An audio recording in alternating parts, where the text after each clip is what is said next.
মার্কেটে তোমার দোকানকে সবথেকে ইউনিক করতে তোমাকে নিজেকেই একটা প্রোডাক্টের পার্ট হিসাবে মার্কেটে প্রেজেন্ট করতে হবে। কেননা কম্পিটিটার্স তোমার দোকানকে কপি করতে পারবে কিন্তু তোমাকে নয়। নমস্কার, হ্যালো দোস্ত। আজকের সময়ে কেউ যখন নতুন বিজনেস শুরু করে অনেকেই স্টার্টিংয়ে লোন নেয়, বড় দোকান করে, 2-4টে কর্মচারীকে নিয়ে বিজনেস শুরু করে। কিন্তু আজ তোমরা জানতে পারবে একটা ব্যবসা শুরু করতে বড় দোকান, লাক্সারি অফিস, কোনো ডিগ্রি সার্টিফিকেট ছাড়াই কিভাবে একটা ব্যবসাকে স্টার্ট করে সেটাকে ধীরে ধীরে বড় করা যায় আজ তোমাদের বলবো। বিজনেস শুরু করবার 4 প্রিন্সিপাল, যেটা তোমাদের লাইফে কোনো ব্যবসাকে শুরু করতে অনেক হেল্প করবে। প্রিন্সিপাল নাম্বার 1, মানুষের প্রবলেমকে হেল্প করে দাও। আজ থেকে 10 বছর আগে মানুষ যখন ট্রাভেলিং করে দেশ বিদেশ ঘুরতো, ঠিক তখন রিতেশ আগরওয়াল তার পড়াশোনার জন্য দেশ বিদেশ ঘুরে বেড়াতো।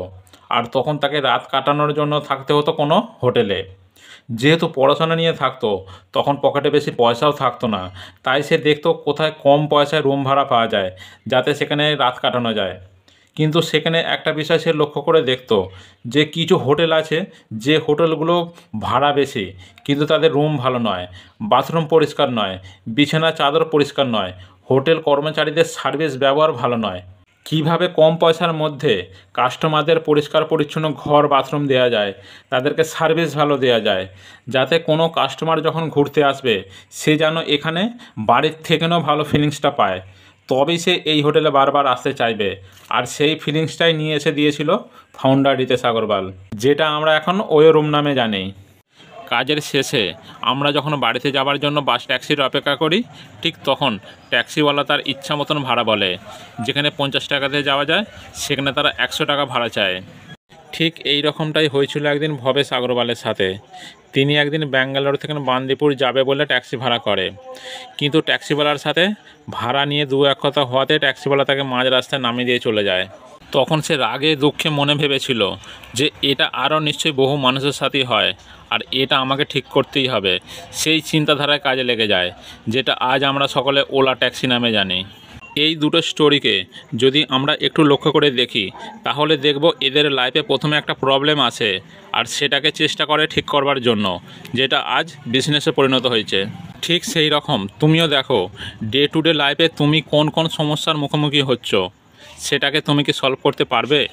মানে একটা ব্যবসাকে শুরু করবার সবথেকে সহজ আর বেস্ট তরিকা হলো এমন একটা প্রবলেমকে ঠিক করো যেটা তোমার নিজের প্রয়োজনে লাগে। তুমি যদি কোনো দোকানকে চালাও তাহলে এটা আগে দেখো তুমি কাস্টমারকে কোন কোন দিক থেকে হেল্প করবে, যেটা অন্য কেউ করে না। প্রিন্সিপাল নাম্বার 2, ব্যবসা শুরু করো কিন্তু ধার করে নয়। যখন কোনো ব্যবসা শুরু করবে একদম ছোট লেভেল থেকে স্টার্ট করবে। এখানে তোমরা অনেক কিছু শিখতে পারবে, অনেক কিছু জানতে পারবে, যেটা তোমার ফিউচারে অনেক কাজে লাগবে। দেখো শুরুতেই অনেকে কি ভুলগুলো করে, তারা বড় দোকান নেয়, ব্যাংক লোন নেয়, 2-4 জন কর্মচারীকে নিয়ে ব্যবসা শুরু করে। কিন্তু কিছুদিন যাওয়ার পর দেখা যায় তাদের খরচ এতটাই বেড়ে যায় তখন সেটা লিমিটের বাইরে চলে যায়। আমরা সকলেই জানি ধার করে লোন নিয়ে খরচ করতে সবারই ভালো লাগে, কিন্তু তুমি ব্যবসা শুরু করেছিলে মানুষের প্রবলেমকে হেল্প করবার জন্য, কিন্তু এখন তোমার মাইন্ড কাস্টমারদের হেল্প করবার জায়গায় ব্যাংকের লোন কিভাবে শোধ করব, কর্মচারীদের মাইনে কিভাবে দেব, সেই দিকে চলে যাবে, যেটা তোমার জন্য মোটেও ভালো নয়। তাই অন্যদেরকে বড় দোকান, লাক্সারি অফিস না দেখিয়ে তোমার কাছে কি কি আছে সেটাকে নিয়ে আজ থেকে স্টার্ট করো। তারপর ধীরে ধীরে আপডেট করে সেটাকে বড় করতে থাকো। ব্যবসা করবার জন্য কোনো ডিগ্রি সার্টিফিকেটের দরকার হয় না। যখন তুমি ব্যবসা শুরু করবে তোমার প্রোডাক্টকে ডাইরেক্ট 100 জন কাস্টমারের ঘরে পৌঁছানোর আগে প্রথমে 10 জনকে দাও, সেখান থেকে ফিডব্যাক নিয়ে সব কিছু ঠিক করে নাও। আগে ছোটোর মধ্যে মাস্টার হয়ে যাও। যখন তোমার প্রোডাক্ট মার্কেট ফিট হয়ে যাবে তখন তুমি 100 জন 1000 জনের কাছে তোমার প্রোডাক্ট পৌঁছাও। এতে তোমার নাম, ইমেজ দুটোই মার্কেটে ভালো হতে থাকবে। কখনোই লোককে দেখিয়ে বড় করে ব্যবসা শুরু করতে যাবে না। প্রিন্সিপাল নাম্বার 3, তোমার দোকানের মেন পয়েন্ট কী হবে। এর মানে কাস্টমার তোমার মধ্যে কি দেখলে সামনের দুটো দোকানকে ফেলে তোমার দোকানেই ছুটে আসতে চাইবে। ধরো তুমি একটা চায়ের দোকান করবে, সেটাকে যদি মার্কেটে সবথেকে ভালো দোকান করতে চাও তাহলে কোনটা মেন পয়েন্ট হবে? দোকানের টেস্টি চা নাকি স্টাইলিশ দোকান? অবশ্যই সবথেকে মেন হবে দোকানের টেস্টি চা। চায়ে তোমার দোকান স্টাইলিশ না হলেও যদি তোমার চায়ের টেস্ট ভালো হয় আর সেটা যদি সকলের মুখে লাগে, তাহলে কাস্টমার অনেক দূর দূর থেকে তোমার দোকানে চা খেতে আসবে। এর মানে তোমার দোকানের সবথেকে মেন পয়েন্ট হলো টেস্টি চা, আর এটার দিকেই তোমাকে সবথেকে বেশি লক্ষ্য রাখতে হবে। তোমার দোকান যতই ভালো হোক, যদি চায়ের টেস্ট ভালো না হয় আর সেটা যদি মানুষের মুখে না লাগে, তাহলে তোমার দোকানে কিন্তু কেউ আসতে চাইবে না। আর এইখানটাই বেশিরভাগ মানুষ ভুল করে। তারা পয়সাকে এমন জায়গায় ইনভেস্ট করে যেটা তার ব্যবসার মেন পয়েন্ট থেকে কোনো যোগাযোগ থাকে না। দেখো, একটা ব্যবসার শুরুতে পয়সাকে খরচ বেশি না করে তোমাকে মার্কেট করা জানতে হবে, মার্কেটিং করতে হবে। আগে ছোটোর মধ্যে মার্কেট করতে হবে, যাতে কাস্টমার রেগুলার তোমার দোকানে আসে সেই রকম কোয়ালিটি আর রেট তাদের সঙ্গে নিতে হবে। এবার যখন রেগুলার কাস্টমার আসতে থাকবে, তারপর তোমার দোকানকে চেঞ্জ করো, তারপর তোমার দোকানের লুকিং ডেকোরেশন সম্পূর্ণ বড় করো, ভালো করো, তখন আরও বেশি চলবে। কিন্তু শুরুতে পয়সা বেস্ট না করে আগে কোয়ালিটি আর মার্কেট তৈরি করার দিকে তোমার সম্পূর্ণ লক্ষ্যটা রাখবে। ব্যবসার শুরুতে খরচ বাড়ানো কখনোই বুদ্ধিমানের কাজ নয়, বরং স্টার্টিংয়ে তোমার মেন পয়েন্টের দিকে লক্ষ্য রাখতে হবে। সেটা হলো দোকানের টেস্টি চা, কোয়ালিটি, স্টাইলিশ দোকানের দিকে নয়। তোমাকে নিজেকে বুঝতে হবে তোমার ব্যবসার কোন দিকটা বাদ দিলে পুরো ব্যবসাটাই বন্ধ হয়ে যেতে পারে, আর সেটাই তোমার ব্যবসার মেন পয়েন্ট।